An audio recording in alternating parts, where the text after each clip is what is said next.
Dimanche le 3, bienvenue en prenant votre café, en direct de Notre-Dame-de-la-Paix. C'est où Notre-Dame-de-la-Paix? C'est dans la petite nation. Et où la petite nation? En Outaouais. C'est où l'Outaouais? Au Québec. C'est où le Québec? Au Canada. Encore. Hein? Fait que, on peut continuer comme ça. Bienvenue. Je vais vous parler d'une pub du gouvernement que j'ai vu.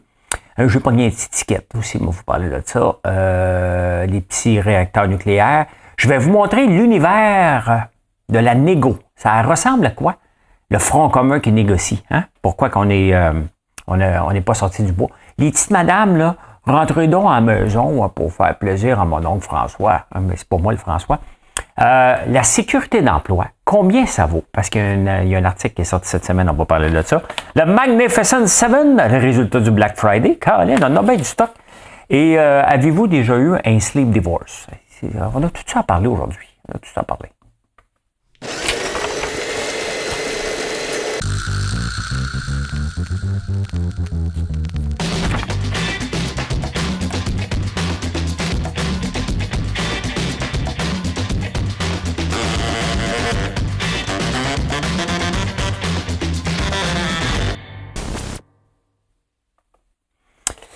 Ben, bon dimanche.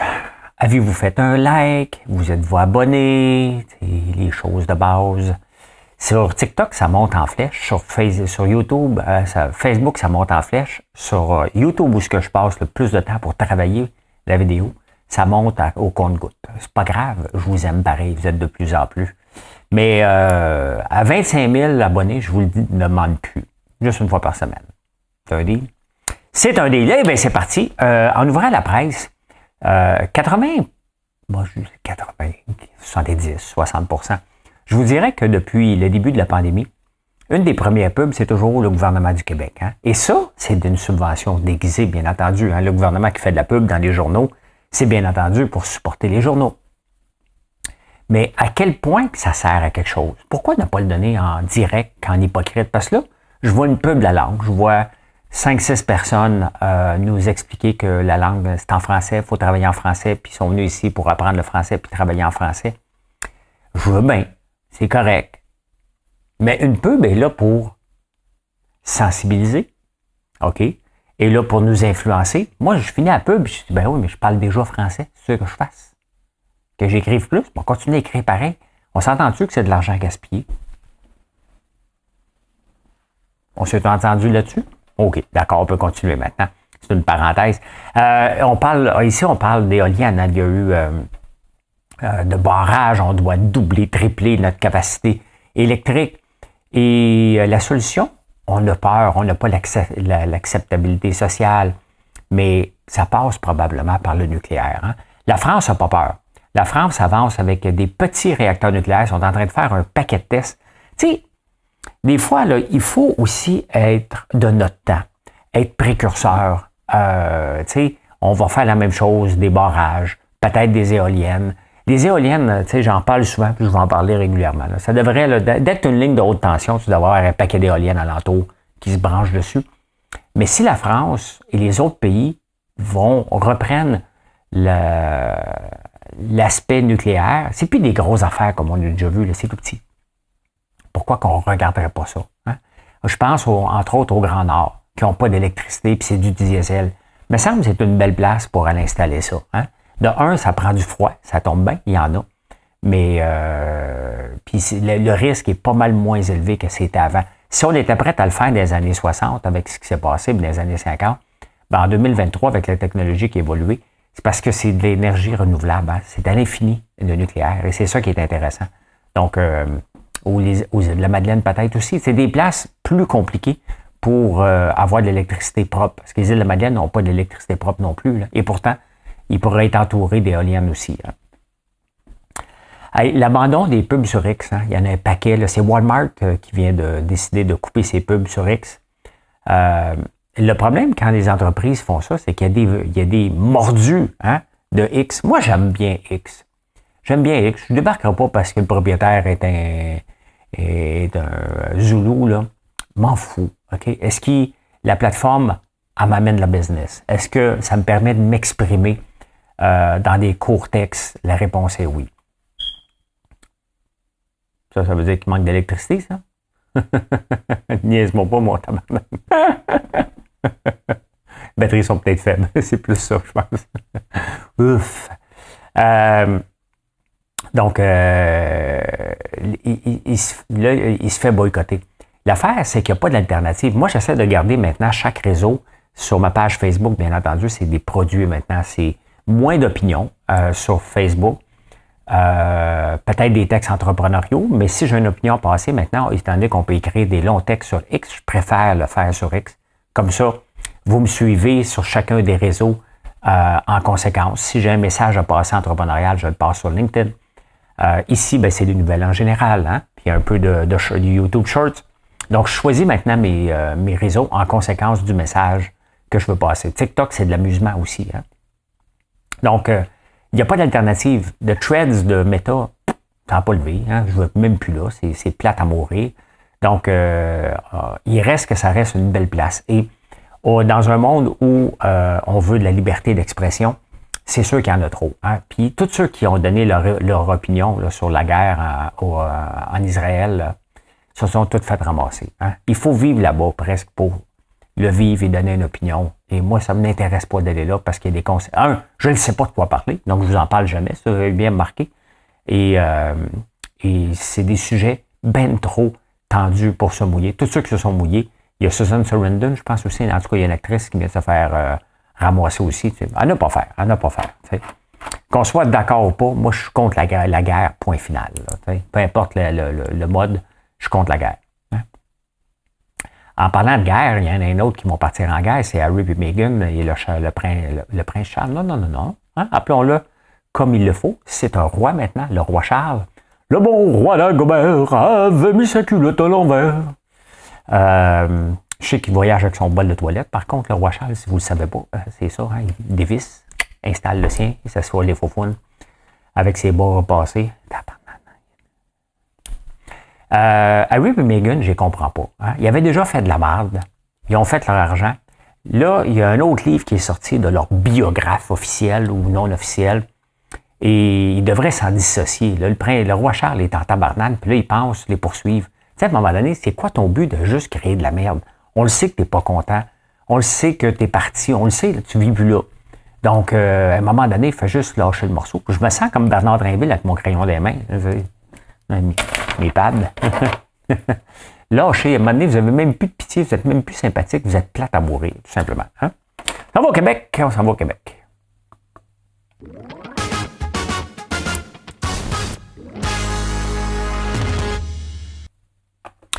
Il n'y a rien de plus important que nos enfants, là. Hein? Rentrez donc au travail, là. Ils ont déjà souffert pendant la pandémie. Ça, c'est notre premier ministre. Tu sais, à un moment donné, ça prend des conditions. De part et d'autre, le gouvernement ne peut pas recommencer à les embaucher, les profs qui sont en grève illimitée. Ils ne peuvent pas arrêter la grève illimitée, sinon ça va avoir servi à rien. Donc, ils sont obligés d'y aller jusqu'au bout. Donc, il faut qu'on fasse des concessions de part et d'autre. La concession, c'est surtout pas monétaire. À un moment donné, il y a des limites. Monétaire, oui, si vous nous donnez quelque chose. En retour, il faut que les deux sortent gagnants. Il y a moyen de sortir d'une négociation gagnant et pas juste un bar qui gagne. Et c'est ça qu'il faut trouver comme entente. Mais maintenant, ça va prendre combien de temps? Les gagnants, il faut que ce soit aussi les contribuables avant tout. Là. C'est des clients. Hein? On est les clients de ces services-là. Et d'ailleurs, je vais vous montrer de quoi. Dans quoi qu'elle est pognée sur une label pour négocier. Ici. Bon, on ne peut pas tout voir, il faut que je me voie la face un peu, là. Président du Conseil du Trésor, Sonia Lebel, l'univers de la négociation. Hein? Bureau de négociation gouvernementale. Après ça, des tables centrales. Table la FIQ, la FAE, le Front commun. Regardez ça, tous les syndicats. Hein? Tous les syndicats qui veulent avoir leur grand bout de la... Comment veux-tu arriver? Hein? Comment veux-tu arriver là-dedans? Là? Il y a des comptes, il y a des sous... fonction publique, secrétaire du Conseil du Trésor, le syndicat fonctionnaire, le SFPQ, les ouvriers, SFGQ, les professionnels. Mais tabarnane. Hein? Tu essaies d'avoir une entente avec tout ce monde-là. Avez-vous vu ça? Si vous ne l'avez pas vu, là, c'est incompréhensible tellement que c'est gros. Ça n'a pas de bon sens d'essayer de négocier pour tout le monde. Il reste que juste ça, ça n'a pas de sens. Okay? Des conventions là, et d'augmentation de salaire, ça devrait se faire au mérite. Hein? L'ancienneté ne devrait pas exister à part pour les vacances, pas pour les promotions. C'est le meilleur gagne. Et vous voyez pourquoi l'appareil gouvernemental est tout croche? Ben, c'est ça. Hein? C'est ça. Pendant ce temps-là, pendant que les autres sont en grève puis qu'il y a un organigramme qui n'a pas de bon sens, pendant ce temps-là, la Ville de Québec, hein, qui prend de plus en plus exemple sur Valérie Plante, c'est un exemple, bien entendu, tout va bien, achète des buildings parce la Ville de Québec commence à avoir un trou de bain, il manque de résidents dans le Vieux-Québec.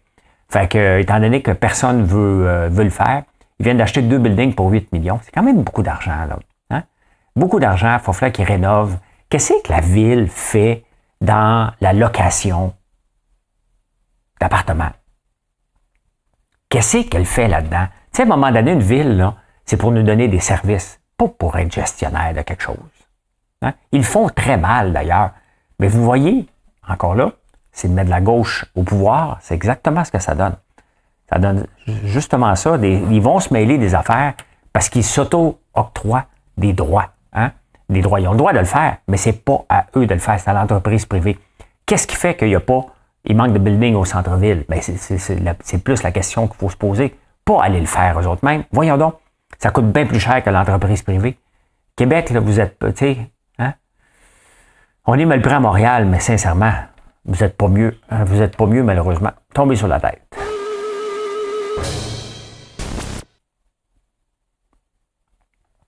Il y a un article qui est tombé cette semaine à point, hein, selon les journalistes, une étude financière que les salaires au public étaient moins élevés qu'au privé par une moyenne de 7%. Et là, le monde disait « Ah, ça arrive au bon moment! Hein? Vous voyez, on est sous-payé. » Attends un peu. Hein? Combien vaut la sécurité d'emploi? Combien vaut le stress puis là, je fais bien attention, mais le stress de rentrer à la maison et ne pas avoir de soucis, est-ce que je vais avoir un job? Est-ce que mon boss va m'appeler? Même si on ne doit pas le faire au privé, ça reste que ça se fait. Il y a un stress de travailler au privé, il y a un stress différent au public. C'est pas juste moi qui le dis. Regardez les congés de maladie. Hein? Au privé, 21 jours en moyenne qu'un employé va manquer durant l'année, que ce soit pour des maladies, que ce soit pour aller chez le dentiste, que ce soit pour aller signer une hypothèque, pour une maladie d'enfant, pour des vacances supplémentaires. Donc, c'est 21 jours qui vont manquer. Au public, 49 jours. Sans compter que c'est assez rare qu'au public, où un employé va avoir 5 semaines de vacances. C'est assez normal après, avec l'ancienneté, bien entendu, que les gens vont avoir 5 semaines de vacances. Donc, tout ça mis ensemble, il y a un prix avec ça. Hein? Il y a le prix aussi d'avoir un fonds de retraite. Et ça inclut aussi tous les employés qui travaillent pour des entreprises qui ont un fonds de retraite, un fonds de pension. Vous allez me dire, oui, mais tu fais plus d'argent, tu peux le mettre. Mais c'est la même raison que j'ai écrit un texte à un moment donné sur la maison versus l'hypothèque. C'est pas rentable d'avoir un loyer. C'est pas rentable d'avoir une maison, c'est mieux d'avoir un loyer. Sauf qu'une maison est une hypothèque forcée, un placement forcé. Hein? On met de l'argent un petit peu, sinon on ne le ferait pas. Ben, c'est la même chose avec le REER. Est-ce que tout le monde le fait? Non, on vit au jour le jour et on dépense, tout simplement. Donc, le fait d'avoir un fonds de pension, hein, ça rentre dans l'équation paix d'esprit. Donc, tout ça, travailler pour le gouvernement, c'est un challenge différent du privé, mais combien ça vaut? Et le 7% qu'on dit qui est différent n'inclut pas tout ce qui est intangible. Et ça, pour moi, ben, c'est ceux qui sont bien payés par rapport à ça. Les entreprises, dont la mère de mes enfants, elle travaille au gouvernement fédéral. Elle, son seul but, c'était de travailler, pas trop passionnée. Elle a un job et elle travaille pour sa retraite. Combien de professeurs que vous connaissez nous parlent combien de temps que ça prend avant leur retraite? Combien de gens qui travaillent au privé parlent comme ça? Ben, vous voyez, c'est pas la même chose. Il faut en tenir compte. Hein? On s'en va en finance.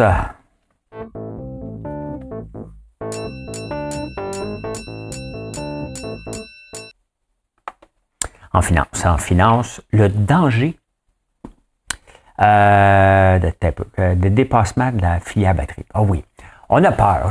C'est sûr que là, avec la COP28, on parle beaucoup d'énergie fossile, puis il faut arrêter. Puis pendant ce temps-là, le Brésil ouvre les valves La Guyane aussi française ouvre les vannes. Ça, c'est à côté du Venezuela. Et le Brésil, bon, vous savez c'est où? En Amérique du Sud. Du côté ouest. L'autre sont du côté est. Donc, il y a beaucoup de pétrole là-bas. Le Brésil qui veut rentrer dans l'OPEP.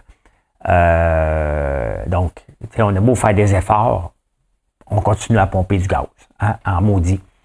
Donc, on veut investir dans la filière batterie. Et là, on évalue que non, ça n'est pas risqué. Moi, ça me fait rire des spécialistes qui viennent évaluer la technologie en disant non, c'est important parce que la technologie, c'est-tu lithium-ion, c'est-tu sodium-ion, c'est une bonne technologie qu'on a choisie, lithium-ion, ça vaut la peine d'investir. Ça, c'est le côté technologie, hein, techno. Mais il y a le côté business. Et le côté business, ça prend des hommes d'affaires, des femmes d'affaires, des gens d'affaires, excusez-moi. Hein. Avant, on pouvait juste dire hommes d'affaires, vous compreniez. Là. Maintenant, il faut toujours spécifier. Là. Ça prend des entrepreneurs et des entrepreneurs hein? Donc, ça prend des gens qui ont une tête de business. Et moi, mon pif de business, puis je peux me tromper, puis honnêtement, je pense pas que je me trompe dans Nordvolt, même si j'aimerais me tromper parce que ça va coûter des milliards. Hein? Cette erreur-là et toute l'erreur de la filière batterie, c'est pas au point de vue techno qui est vraiment inquiétant. C'est au point de vue coût. Hein? À quel moment, puisqu'on est en retard pour essayer de rattraper le temps perdu, il va y avoir des gagnants et des perdants. Regardez dans le cannabis. Vous pensez qu'on n'est pas en train de faire la même chose avec la filière batterie? Bien, exactement la même affaire. Hein? Tout le monde s'est lancé dans le cannabis et qui reste maintenant? Hein? Il en reste pas mal moins. C'est normal, il n'y a plus une scène à faire avec ça. Donc, c'est en plein ce qu'on est en train de faire avec la filière batterie, puis on a fait avec un paquet d'autres technologies ou de marchés dans le passé. Il ne faut pas le recréer. Il est trop tard. Le gouvernement ne comprend pas ça. Mais je vous ai parlé, la Chine a 170 usines de batterie. La Pologne en a 70, je pense. Malheureusement, générées par du charbon. Donc, le problème est plus là, c'est qu'on est en retard et les autres attendent. Donc, c'est pas pour rien que GM, Ford, toute la gang mettent les breaks sur la filière batterie. C'est pas qu'il n'y en a pas besoin, c'est qu'il y en a beaucoup. Et ils n'ont pas le goût d'investir malgré les fonds disponibles du gouvernement pour dire de toute façon, ça va coûter trop cher. Quand même, je l'ai fait. Je ne serai pas capable de vendre l'auto en conséquence et je vais perdre de l'argent à la fin. Et c'est ça le vrai danger de la filière batterie. C'est pas le lithium ou le sodium. C'est vrai qu'on peut peut-être s'adapter. Le danger, c'est d'arriver trop tard dans la danse et ne pas avoir de marché pour nos batteries, tout simplement. Ils vont être trop chers. C'est ce que GM et Ford pensent. C'est ce que je pense aussi. Et c'est un danger d'avoir attendu trop longtemps et maintenant de dérouler le tapis rouge pour payer ce monde-là. Hein? Hey, on va aller voir le Magnificent Seven. Maintenant qu'on connaît ça, le Magnificent Seven, vous autres puis moi, là, on ne le connaissait pas avant, mais depuis le début de l'année, le Magnificent Seven, c'est 7 titres, hein, qui est Meta, Amazon, Apple, Microsoft, Google, Tesla et Nvidia. Hein, a rapporté 71% depuis le début de l'année. J'ai 2 fonds qui sont en techno qui détiennent ça. Donc, je suis content. Je suis très content de la performance de ces 2 stocks-là, de ces 2 ETF-là. Un avec la Banque Royale, l'autre, je ne me souviens pas avec qui. Mais regardez, ils ont rapporté du 71%, alors que les autres stocks ont rapporté que du 6%. Mais on s'entend, 6%, là, c'est pas la fin du monde, là. C'est quand même une relativement bonne année, parce que le marché du S&P 500 sur 10 ans, sur 20 ans, va rapporter du 10%. Donc, on est juste un petit peu en retrait overall. Hein? Donc, c'est quand même intéressant. Ces titres-là, ce qui m'ont monté en 2024, ça, je ne peux pas le dire. Hein? Donc, le S&P 500 a rapporté quand même du 19%, ce qui est excellent, grâce, bien entendu, à la tirée de ces 7 grands titres-là. Est-ce qu'ils valent la peine? Ça vous appartient. Je ne vous donnerai pas de conseils là-dessus. Moi, je regarde ça comme vous autres et je suis content d'avoir des fonds qui l'ont parce que c'est intéressant, tout simplement. Hein? Les résultats du Black Friday. Il y a eu un Black Friday. Hein? Moi, je ne fais pas de Black Friday, je ne fais pas de Cyber Monday, je ne fais pas de pourcentage. Vous le savez que je pratique une politique de prix le plus bas que je peux, avoir du volume et que vous soyez heureux d'acheter des produits de luxe à l'érable sans penser qu'on est en train de vous arnaquer. Et c'est ça qui est mon objectif depuis toujours. Donc j'ai eu comment ont eu mes ventes? Très, très bien. Très, très bien, parce que c'est comme le lancement de la période des fêtes. On a beaucoup d'entreprises qui commandent aussi en ce moment. Mais overall, pour ceux qui en font, aux États-Unis, le Black Friday, les ventes en ligne et en magasin, dans le retail, ont rapporté qu'une augmentation de 2,4 par rapport à l'année passée, ce qui est très, très peu parce que l'ensemble du marché du retail a gagné 4 cette année. Donc, ce n'est pas une grosse augmentation. Les gens risquent de rouler plus sur les breaks. Méthode que je suis bilingue. Plus les breaks cette année, c'est ce que ça nous dit, seulement 2,4 alors qu'il y avait des très bons deals parce que les commerçants ont faim, tout simplement. Hein? Donc, voilà. On s'en va aux insolites. Je vais marquer mon temps, ça ne sera pas long. Êtes-vous abonné? Je ne l'ai pas dit encore, hein? Je ne l'ai pas dit encore 2 ou 3 fois.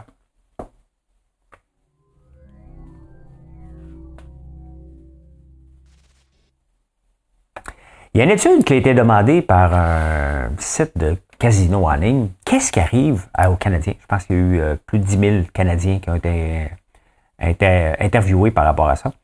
Qu'est-ce que tu fais si tu trouves 1 000 $ par terre? Pas une pièce, 2 pièces, 1 000 $. Hein? Ben, 30 des Québécois vont essayer de trouver à qui ça appartient. Ils vont peut-être appeler la police parce que j'ai trouvé 1 000 $. Ça, c'est 30 des Québécois. Elle ne sait pas où est-ce que je me situe. C'est pas encore. Hein? Attends un peu. Si je le trouve, il n'y a personne alentour, c'est à moi. Si je vois que quelqu'un l'échappe devant moi, je vais aller lui donner. C'est un gars honnête. Là. Mais si je vois que je suis tout seul et je ramasse 1 000 $, il est à moi. Hein? Même si tu me filmes, tu dis « Hey, t'as ramassé 1 000 $? » Ben oui. Je le ferai avec 10 cents, je vais le faire avec 1 000 $. Là. Mais nous autres, les Québécois, 30 du temps, on va le garder. 70 du temps, on va trouver à qui appartient. Les Britanniques, Colombie-Britannique, hein, je ne sais pas pourquoi, eux autres, c'est 53 du temps qui vont le garder. Donc, nous autres, c'est 30, eux autres, c'est 53 Et vous autres, qu'est-ce que vous auriez fait? Hein? Dites-moi-le. Sleep divorce. Hey, vous savez que j'ai pas les chiffres ici, mais en Grande-Bretagne, 5 millions de gens souffrent de sleep divorce. Donc, ils font chambre à part. Donc, moi, je ne ronfle pas, Marilyn ne ronfle pas, mais puisqu'on a des horaires qui sont pas pareils, je dors très, très peu et je me lève en pleine nuit. Donc, on ne dort pas dans la même chambre lorsqu'on est ensemble. On s'aime pareil, mais on ne dort pas ensemble. Donc, je fais partie des statistiques, mais c'est quand même 5 millions de Britanniques. Ils sont combien, eux autres? 60 millions peut-être? Qui ne dorment pas dans la même chambre. Et une des raisons, c'est surtout pour le ronflage. Non, mais dormir à côté de quelqu'un qui ronfle, c'est peut-être... ça vous arrive, là, vous êtes fort si vous restez dans la même chambre. Là. Moi, je ne serais pas capable d'endurer ça 2 minutes. Là.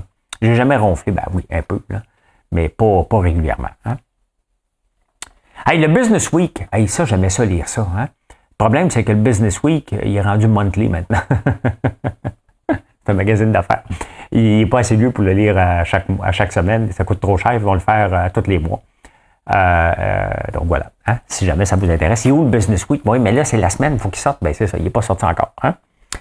Et ça vous arrive-tu d'éternuer sur la route? Hein? Ben dites-vous que si vous éternuez et que vous roulez à 100 km/h, le temps que vous éternuez, parce qu'on se ferme les yeux, vous allez rouler 50 pieds, les yeux fermés. C'est ici que tu vas l'avoir appris. C'est ici que tu vas avoir appris que hein, vous allez avoir fait 50 pieds. Et c'est aussi que je vous souhaite une excellente journée. Puis venez nous voir sur françoislambert.one, que ce soit pour votre entreprise. Vous me demandez beaucoup combien de temps je dois commander avant Noël. On est rendu à peu près à 2 jours et demi, donc 3 jours de délai, ce qui n'est pas la fin du monde. Et à un moment donné, quand ça va devenir trop étiré, je vais vous le dire, faites-vous-en pas. Vous avez amplement le temps de commander. Nos produits se congèlent, bien entendu. Hein, les gaufres, les beignes, les guimauves, ça se congèle si vous voulez commander pour Noël. Le reste, ben, la plupart des produits durent longtemps. Donc, voilà. Hey, bonne journée. françoislambert.one, O-N-E.